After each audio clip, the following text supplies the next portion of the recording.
Hello everyone, मेरा नाम है सी ए सौरभ पांडे और आज मैं आपको बताने वाला हूं कि आपको इस असेसमेंट ईयर में कौन सा आईटीआर फॉर्म फाइल करना चाहिए। जैसे कि हम जानते हैं फाइनेंशियल ईयर 24-25 जस्ट एंड हुआ है हमारा 31 मार्च को। उसके बाद हमको असेसमेंट ईयर 25-26 में अपना आईटीआर फॉर्म फाइल करना होता है, जिसमें हमको अपनी सारी इनकम जो कि हमने अर्न की है फाइनेंशियल ईयर 24-25 में उसको भरना होता है, डिटेल्स देनी होती है इनकम टैक्स डिपार्टमेंट को। कुछ के रिफंड्स आते हैं, कुछ के नहीं आते हैं। तो देखिए, सबसे इम्पोर्टेंट है उस चीज़ में ये चूज़ करना कि हमको कौन सा सही फॉर्म फाइल करना है। तो आज की एक छोटी सी और शॉर्ट वीडियो में मैं आपको बताने वाला हूँ कि आप लोगों के लिए रिस्पेक्टिव इनकम ग्रुप्स के लिए कौन सा आईटीआर फॉर्म सही रहेगा जो कि आपको फाइल करना चाहिए। तो चलिए स्टार्ट करते हैं इस छोटी सी वीडियो को, जो कि बहुत शॉर्ट रहेगी। तो जैसे कि बेसिकली हमारे पास 7 आईटीआर फॉर्म्स होते हैं। मैं आपको स्टार्टिंग में बता दूं, आईटीआर फॉर्म 1 से लेके 7 तक होते हैं। तो मैं आपको बताऊंगा कि 1 से लेके 7 तक में क्या कैटेगराइजेशन है और कौन कौन लोग किस फॉर्म को चूज करके अपना इनकम टैक्स रिटर्न फाइल कर सकते हैं। तो अगर हम सबसे पहली बात करें तो सबसे पहले आता है आईटीआर फॉर्म 1। आईटीआर फॉर्म 1 को सहज भी बोला जाता है बिकॉज ये सिंप्लीफाइड फॉर्म होता है, ज्यादा इश्यूज नहीं होते इसको फाइल करने में। तो सबसे पहली बात आप ये जानिए कि आईटीआर फॉर्म 1 से वही फाइल कर सकते हैं जो रेजिडेंट इंडिविजुअल है, यानी कि वो इंडिविजुअल भी है और प्लस रेजिडेंट है इंडिया के। ठीक है, तो ये बात बहुत ही इंपॉर्टेंट है। कोई भी एनआरआई आईटीआर फॉर्म 1 फाइल नहीं कर सकता है। आईटीआर फॉर्म 2 फाइल करते हैं एनआरआई। रेजिडेंट इंडिविजुअल के लिए आईटीआर फॉर्म 1 होता है। तो चलिए स्टार्ट करते हैं। सबसे पहले आईटीआर फॉर्म 1 आप तभी फाइल कर सकते हैं जब आपकी इनकम जो है वो 50 लाख रुपए से कम होती है। तो अगर आपकी इनकम 50 लाख से कम है तो आईटीआर फॉर्म आप 1 फाइल कर सकते हैं। अब कौन कौन से इनकम ग्रुप्स वाले लोग आईटीआर फॉर्म 1 की तरफ जा सकते हैं? तो सबसे पहले अगर आपकी सैलरी इनकम है तो आप आईटीआर फॉर्म 1 फाइल करेंगे। याद रखिएगा, सैलरी इनकम है बट 50 लाख से कम है और आप रेजिडेंट इंडिविजुअल भी हैं। 50 लाख से कम है, रेजिडेंट इंडिविजुअल भी है। तो सबसे पहले आती है सैलरी इनकम। दूसरी आती है हाउस प्रॉपर्टी। अगर आपके पास हाउस प्रॉपर्टी से कोई इनकम आती है, सपोज कोई रेंटल आता है, तो भी आप आईटीआर फॉर्म 1 फाइल कर सकते हैं। बट एक कंडीशन है इसमें कि आपकी जो हाउस प्रॉपर्टी होनी चाहिए वो सिर्फ एक हाउस प्रॉपर्टी होनी चाहिए। आपकी अगर एक से ज्यादा हाउस प्रॉपर्टी है और उसका आपको रेंट आता है तो आप आईटीआर फॉर्म 1 फाइल नहीं कर सकते हैं। तीसरा होता है IFOS, other income from other sources वाले लोग भी जिनकी इनकम कुछ है जो कि एक सिग्निफिकेंट अमाउंट नहीं है, वो भी आईटीआर 1 की तरफ जा सकते हैं। फोर्थ आता है कैपिटल गेन। ये याद रखिएगा, ये इस फाइनेंशियल ईयर में नया ऐड किया गया है। अगर आपको कैपिटल गेन है और वो है long term capital gain on sale of shares. Okay, अगर आपने सिक्योरिटीज सेल करी है, लॉन्ग टर्म कैपिटल गेन हुआ है अगर उस पर आपको, और आपका गेन जो है वो लेस देन 1,25,000 रुपीज है, तो आप आईटीआर फॉर्म 1 फाइल कर सकते हैं इस साल से। याद रखिएगा, पिछले साल तक अगर आपको कैपिटल गेन होता था तो आप आईटीआर फॉर्म 2 फाइल करते थे, बट इस साल से आईटीआर फॉर्म 1 भी आप फाइल कर सकते हैं। बट एक चीज याद रखिएगा, लॉन्ग टर्म कैपिटल गेन जो आपको होना चाहिए वो सिर्फ सिक्योरिटी से होना चाहिए, ना कि सेल ऑफ प्रॉपर्टी या कोई भी अदर कैपिटल एसेट्स। ठीक है, तो ये आपको याद रखना है। इसके बाद अगर हम चलते हैं, इसका एक्सेप्शंस क्या है कि कौन कौन से एक्सेप्शन हैं आईटीआर फॉर्म 1 के, कौन कौन से लोग आईटीआर फॉर्म 1 फाइल नहीं कर सकते हैं। तो कोई भी इंडिविजुअल जिसकी इनकम या तो किसी बिजनेस के थ्रू आती है या वो किसी प्रोफेशन में इन्वॉल्व है, तो वो आदमी आईटीआर फॉर्म 1 फाइल नहीं कर सकता है। अगर किसी की इनकम मोर देन 50 लैक्स है तो वो भी आईटीआर फॉर्म 1 फाइल नहीं कर सकते हैं।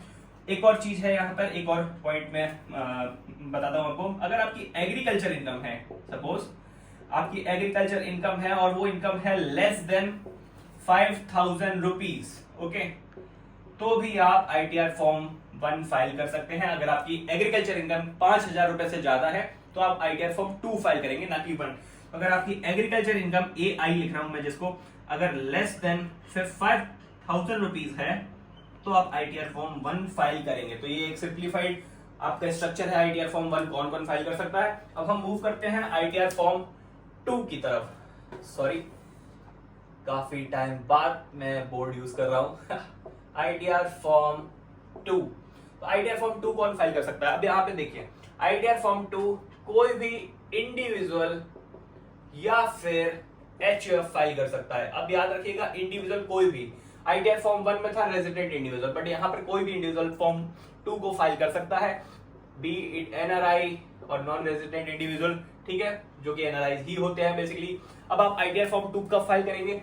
जब आपकी सैलरी इनकम है और वो इनकम मोर देन 50 lakhs है, तो आप ITR form 1 file, ITR form 2 file करेंगे। सैलरी इनकम है, ओके। अगर आपकी एग्रीकल्चर इनकम है, जैसे कि हमने 1 में बात की थी, अगर आपकी agriculture income more than 5000 rupees है, तो आप आईटीआर फॉर्म 2 फाइल करेंगे। अगर आपकी कोई भी कैपिटल गेन से इनकम है, तो आप आईटीआर फॉर्म 2 फाइल करेंगे। कोई भी इनकम अगर आपकी कैपिटल गेन से हो रही है, हाँ, अगर आपकी लॉन्ग टर्म कैपिटल गेन है फ्रॉम सेल ऑफ सिक्योरिटीज, तो आप आईटीआर 1 में भी जा सकते हैं। प्लस अगर आपकी हाउस प्रॉपर्टी से इनकम आ रही है और आपकी एक से ज्यादा हाउस प्रॉपर्टी है, तो आप आईटीआर फॉर्म 2 फाइल करेंगे। अब बात करते हैं इसके एक्सेप्शंस की, कि कौन लोग आईटीआर 2 फाइल नहीं कर सकते हैं। तो आईटीआर 2, फर्स्ट ऑफ ऑल, कोई भी ऐसा आदमी फाइल नहीं कर सकता है जिसकी बिजनेस इनकम है, ओके। बिजनेस इनकम वाला ग्रुप आईटीआर 2 फॉर्म नहीं फाइल कर सकता है। प्लस अगर आप इंडिविजुअल नहीं है, तो आप आईटीआर फॉर्म 2 फाइल नहीं कर सकते, ये इसके एक्सेप्शंस हैं। अब बढ़ते हैं हम आईटीआर फॉर्म 3 और 4 की तरफ। आई होप आपको ये समझ आया होगा। याद रखिएगा, आईटीआर फॉर्म्स 1 से लेके 7 तक में अगर आप सैलरीड एम्प्लॉय हैं, आपकी इनकम मोस्टली सैलरी से आती है, तो आप आईटीआर फॉर्म 1 या 2 ही फाइल कर सकते हैं, और कोई आपके लिए आईटीआर फॉर्म नहीं होता है। अगर हम बात करें आईटीआर फॉर्म 3 की, तो 3 कौन भर सकता है?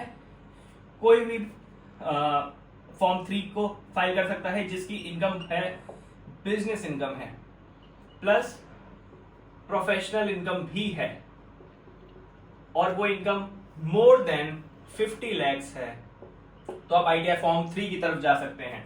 याद रखिएगा, इसका कोई भी एक्सेप्शन नहीं है, बट एक एक्सेप्शन है कि आपके पास जो भी बिजनेस इनकम है, उसके आपके पास बुक्स ऑफ अकाउंट्स मेंटेन होने चाहिए। ये चीज एक कंडीशनल है आईटीआर फॉर्म 3 की, कि आपके बुक्स ऑफ अकाउंट बने होने चाहिए, मेंटेन होने चाहिए। अगर आप कोई ऐसे प्रोफेशन में है जिसमें आपकी इनकम बहुत ज्यादा नहीं है, लेस देन 50 लाख है, तो आपके लिए एक बहुत ही अच्छा फॉर्म है, जो कि है आईटीआर फॉर्म 4, जो कि हम प्रिजम्पटिव टैक्सेशन स्कीम के अंडर फाइल करते हैं। याद रखिएगा, इस फॉर्म को आप फाइल कर सकते हैं अगर आपकी बिजनेस इनकम 50 लाख से कम है, लेस देन 50 lakhs है, प्लस अगर आप, और ये कौन फाइल कर सकता है? जो बुक्स ऑफ अकाउंट्स मेंटेन नहीं करता है। याद रखिएगा, बहुत सारे प्रोफेशंस ऐसे होते हैं जिसमें आप उतना ज्यादा अर्न नहीं करते हैं और आप बुक्स ऑफ अकाउंट भी नहीं बनाते। जैसे कई डॉक्टर्स होते हैं जो कि प्रैक्टिस में हैं, या कोई सीए है जो प्रैक्टिस में है, या कोई भी अदर प्रोफेशनल, सपोज लॉयर है, ठीक है, उसकी इनकम 50 लाख से कम है, तो वो इस आईटीआर फॉर्म को ही चूज करेगा, करना भी चाहिए। तो ये एक स्ट्रक्चर है जिसमें अगर आपकी बिजनेस इनकम है, तो आप आईटीआर फॉर्म 3 या आईटीआर फॉर्म 4 फाइल कर सकते हैं। चलिए हम बढ़ते हैं आगे आईटीआर फॉर्म 5 की तरफ। तो आईटीआर फॉर्म 5 जो है, वो कौन कौन भर सकता है? बेसिकली ये फॉर्म्स इंडिविजुअल के लिए नहीं होते हैं, ये होते हैं बॉडी ऑफ इंडिविजुअल, बीओआई, या फिर एसोसिएशन ऑफ पर्सन, या फिर कोई भी partnership firm, okay, partnership firm है, कोई भी लोकल अथॉरिटी है, या कोई भी कॉर्पोरेट सोसाइटी है। ऐसे लोग जो एक ग्रुप में है, basically those are not individuals, वो फॉर्म फाइल करेंगे आईटीआर 5 अपने इनकम टैक्स को प्रेजेंट करने के लिए। आईटीआर फॉर्म 6 की बात करें अगर, आईटीआर फॉर्म 5 का कोई भी एक्सेप्शन नहीं होता है सच, ओके। आप आईटीआर फॉर्म फाइल कर सकते हैं किसी भी इनकम के लिए, अगर ये आप है, इसमें आपका स्टेटस कवर होता है। तो आईटीआर फॉर्म 6 की बात करें अगर, तो आईटीआर फॉर्म 6 होता है फॉर कंपनीज, ओके। अब हमारे यहाँ पे 3 टाइप की कंपनी होती है। एक होती है private limited company. Private limited company form file करेगी ITR 6। Public limited company, public company basically file करेगी आईटीआर फॉर्म 6। और एक और होती है, वो होती है ओबीसी 1 पर्सन कंपनी, वो भी फॉर्म फाइल करेगी आईटीआर फॉर्म 6, और इसका भी कोई भी एक्सेप्शन नहीं है, ठीक है। तो ये फॉर्म्स हैं। ITR form 3 individual, ITR form 4 individual के लिए हो गया है, आईटीआर फॉर्म 5 आ गया है जहां पे आप बीओआई हो, एओपी हो, पार्टनरशिप फॉर्म हो, लोकल अथॉरिटी है या फिर कोई कोऑपरेटिव सोसाइटी है, वो फॉर्म फाइल कर सकते हैं। ITR form 5, ITR form 6 is for companies. अब आते हैं हम लास्ट फॉर्म पे जिसका नाम है आईटीआर फॉर्म 7, जो कि कौन फाइल कर सकता है? ये फाइल करते हैं section 8 company, section 8 of what? Of companies act. Basically non profit organisations जो होती हैं वो फॉर्म फाइल करती हैं आईटीआर 7। नॉन प्रॉफिट ऑर्गेनाइजेशन में आपके सारे एनजीओज आ जाते हैं। सपोज कोई धर्मशाला है, मस्जिद है, मंदिर है, ट्रस्ट है, चैरिटेबल ट्रस्ट जो होते हैं वो फॉर्म फाइल करते हैं ITR form number 7।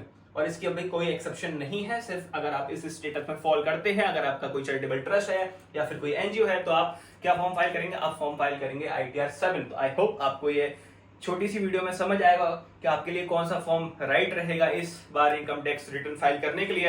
ITR form 1 and 2 is for salaried employees and ITR form 3 and 4 is for income earning from business and profession. ITR form 5 is for other class of people, those are not basically individuals. ITR form 6 is for the companies, private limited, public company, one person company, and ITR form 7 is for NGOs, which are basically section 8 companies. तो I hope ये video आपको समझ आई होगी।